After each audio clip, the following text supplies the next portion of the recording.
Soyez les bienvenus si vous nous rejoignez à l'instant sur RCF. Il est 8h10, à l'heure d'un débat sur la laïcité devenue en France, osons le dire, en ce moment, à la limite de l'hystérie. Prenons le temps ce matin avec notre grand invité du jour de prendre du recul.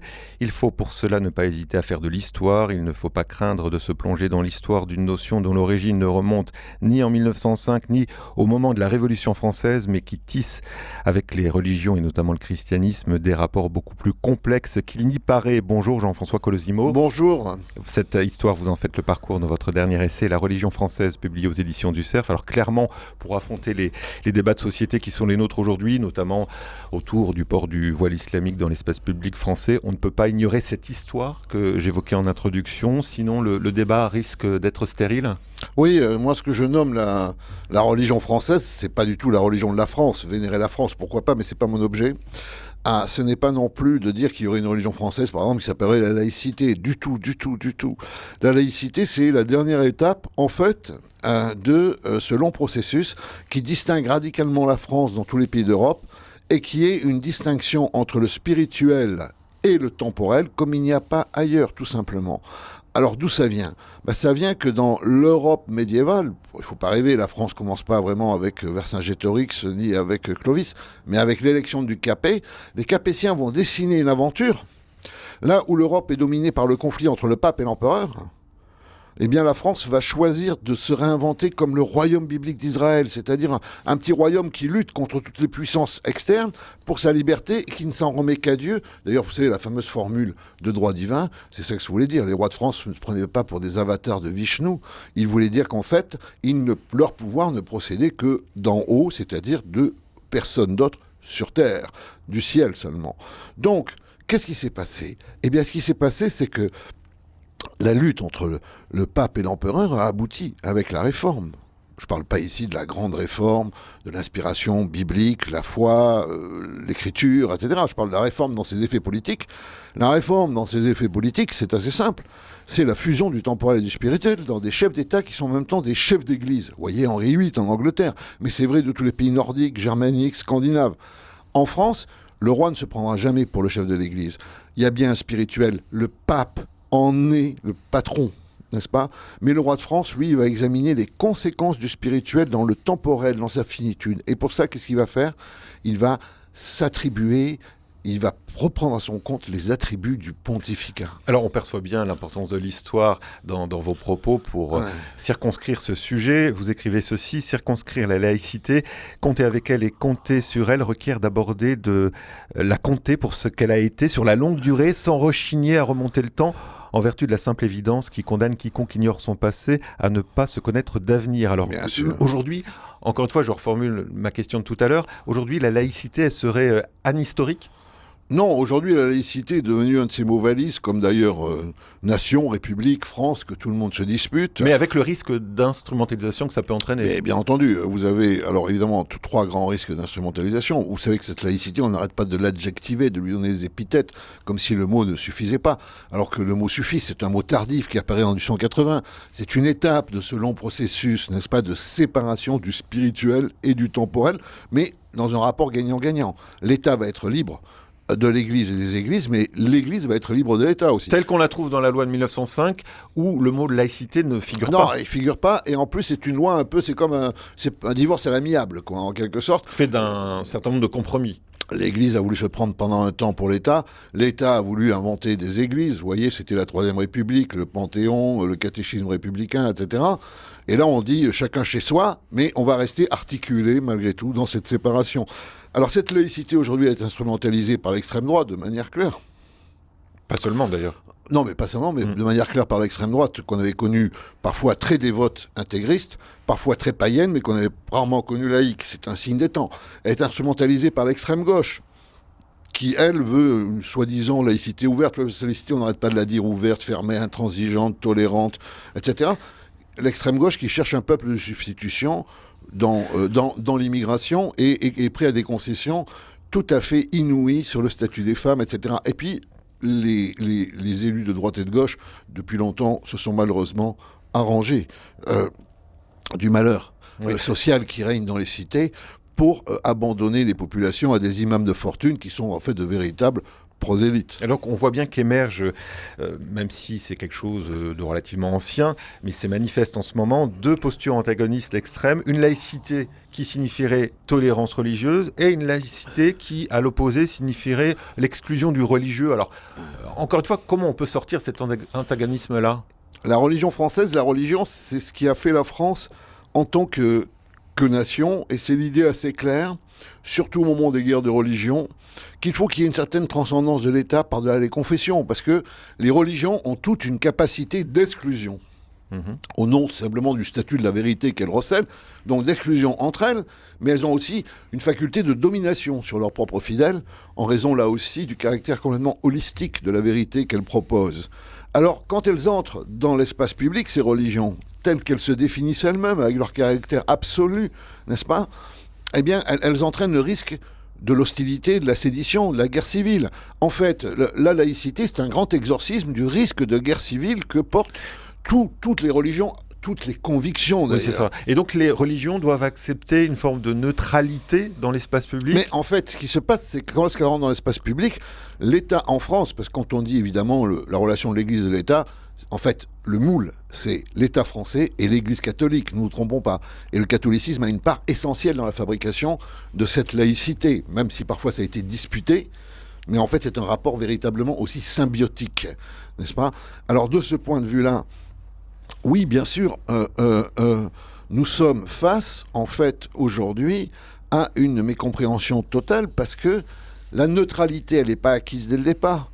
C'est l'État qui aide, contribue, incite les religions à se neutraliser, c'est-à-dire à neutraliser en elles la force de mobilisation, la force de politisation qu'elles ont.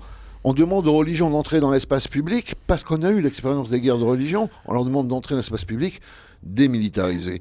Et la laïcité, c'est une espèce de no man's land, c'est un vide en fait. Mais pourquoi certaines religions, et notamment l'islam, mais pas seulement, confondent aujourd'hui, il me semble, neutralité religieuse et puis hostilité religieuse ? Le paysage français religieux a totalement changé depuis les années 1960.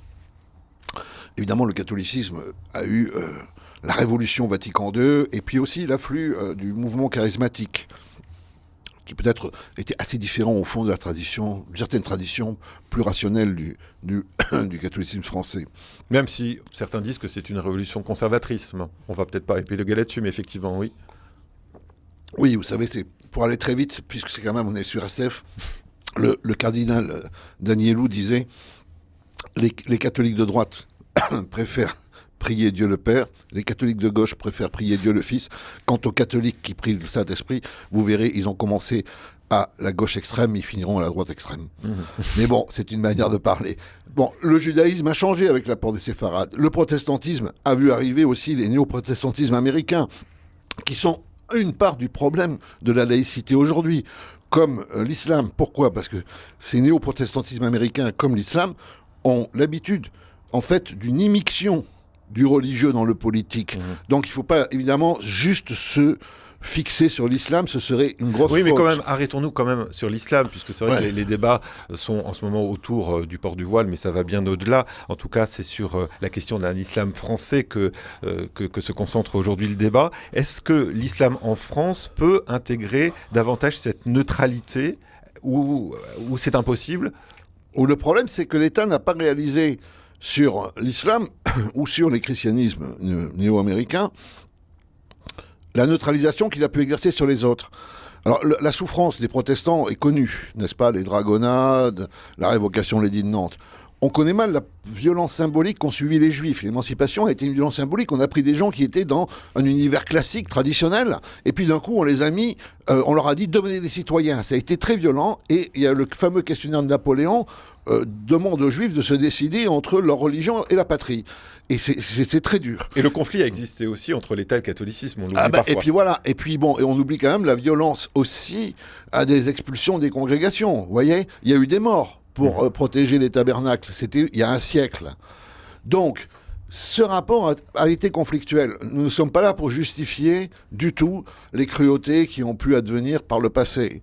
Mais il est vrai que l'État doit remplir sa mission. En fait, en France, ce que l'État dit, c'est que c'est lui qui fait la loi, parce que lui seul par sa neutralité, peut réunir des gens de convictions diverses, qui peuvent d'ailleurs aussi être des incroyants, des athées.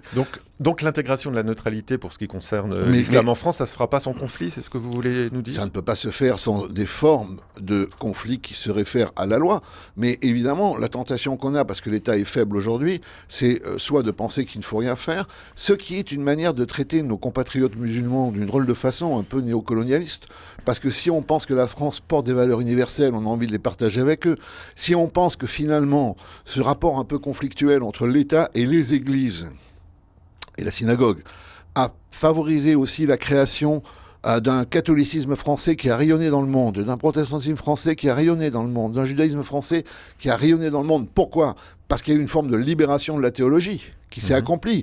Parce que sinon, c'est l'asservissement à l'État, n'est-ce pas, sans la laïcité. Donc pour vous, le christianisme a gagné. L'islam de France mériterait, alors certains pensent que c'est une utopie, mais il faut, sinon on ferme boutique, c'est plus la France. Il faut que cet islam de France, évidemment, ça serait une occasion de laboratoire formidable pour nos compatriotes qui croient dans la révélation coranique, que d'expérimenter cette laïcité, d'autant plus que leur expérience pourrait être très valable pour le reste du monde musulman tel qu'on le connaît aujourd'hui, où au contraire il y a une fusion du spirituel et du temporel sous la forme de l'islamisme. Ouais, donc pour vous, les religions gagnent toujours à abandonner un certain pouvoir temporel, gagnent toujours en approfondissement de leur doctrine, notamment vous avez parlé de théologie. Oui, regardez Vatican II. Vatican II a été préparé quand même par d'éminents théologiens français, puis plus quelques théologiens allemands, mais surtout français. Vatican II, c'est de Lubac et Congar, les cardinaux, un jésuite, un dominicain français, qui sont issus de batailles assez terribles entre l'Église et l'État.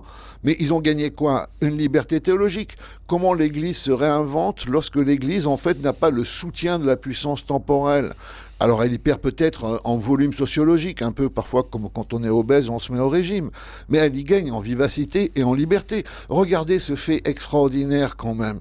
Lorsque le père Hamel a été égorgé, l'État a vacillé, à l'Élysée on ne savait pas quoi faire. À l'intérieur, à Matignon et Place Beauvau à l'intérieur, on redoutait qu'il y ait des émeutes, une effusion de violence, voire de sang. Donc, ce sont les évêques qui ont endossé la République. La carte de l'apaisement social a été jouée par les catholiques. Par les évêques, par l'épiscopat qui a pris sur lui de dire nous ouvrons nos églises aux musulmans, il n'y aura pas de guerre civile.